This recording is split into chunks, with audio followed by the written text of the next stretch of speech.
এরপরে বিশ্বনবী বললেন যুখরুফাতুল মাসাজিদি ওয়াত তাবাহি বিহা।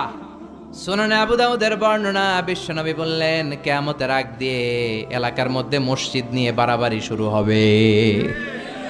আছে না নাই? বেশি না কম? ওদেরটা 2 তালা, তো আমগোড়া বানাবো 3 তালা। তো ওদেরটা বাংলাদেশি টাইলস, আমরা আনবো উজবেকিস্তানি টাইলস।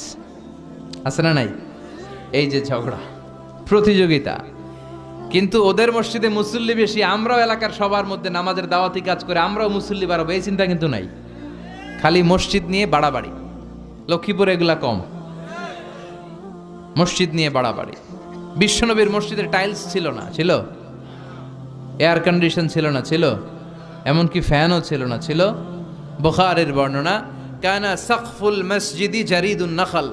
বিশ্বনবীর মসজিদের ছাদ ছিল খেজুর পাতার ছাউনির ছাদ।